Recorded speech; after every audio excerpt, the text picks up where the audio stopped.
इस समय मैं जैसा कि आप सब जानते हैं चमकलाल गांव जो फांसीदेवा में पड़ता है यहाँ मौजूद हूँ और मेरे साथ हमारे यहाँ के जो है विधायक दुर्गा मुर्मू जी भी उपस्थित हैं और साथ ही हमारे विधायक शंकर घोष जी जो सिलीगुड़ी से आए हैं। बहुत दुर्भाग्यपूर्ण घटना कल रात में 8:30-9 बजे के बीच में घटी है। आप सब जानते हैं पश्चिम बंगाल माँ काली का प्रदेश है और आज काली पूजा है जिसको पूरे पश्चिम बंगाल में धूमधाम से मनाया जाता है।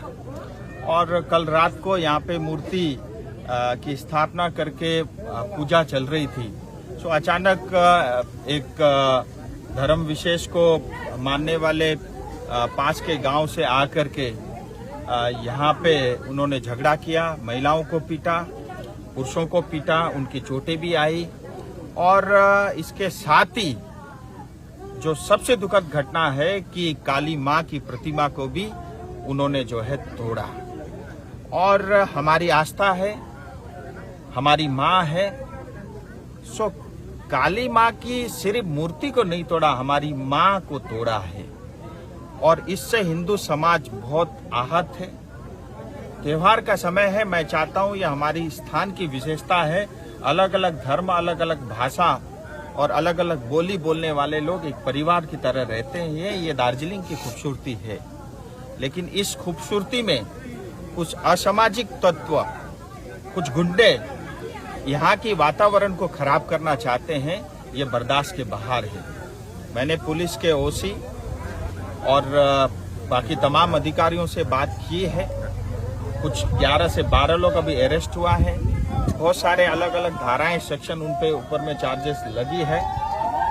मैंने स्पष्ट कहा है कि कानून ईमानदारी के साथ उसके ऊपर कार्रवाई करनी चाहिए और ये घटना पहला और आखिरी होना चाहिए। और जिस तरह से यहाँ पे इस गांव में होते हुए रात भर जो है ट्रक चलती है, जो माफिया रैकेट चलता है, जो बालू गिट्टी का धंधा चलता है, मैंने डीएफओ से और यहाँ का जो रेंज ऑफिसर है उनसे भी बात की है।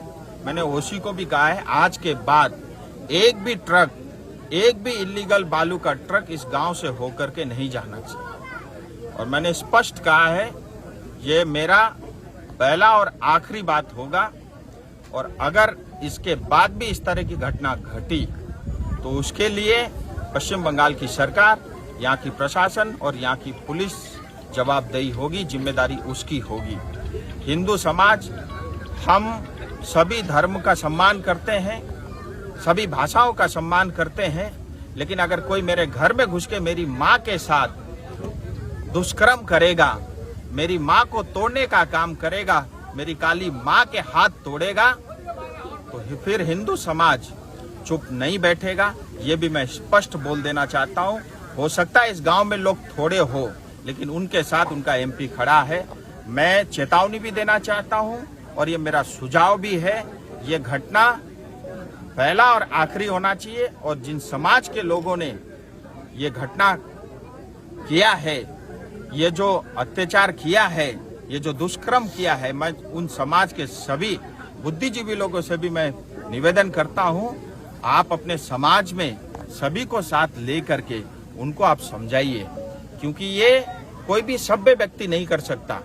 और ऐसे लोगों का, ऐसे असामाजिक तत्वों का, ऐसे गुंडों का समाज से बहिष्कार होना चाहिए। और मेरा ये आपसे निवेदन है, उन लोगों के साथ बैठ करके उनको समझाएं। मैंने पुलिस को भी कहा है, आप उनके साथ बैठ करके उनकी बुद्धि और मस्तिष्क में क्या चल रहा है उसको समझने की आवश्यकता है।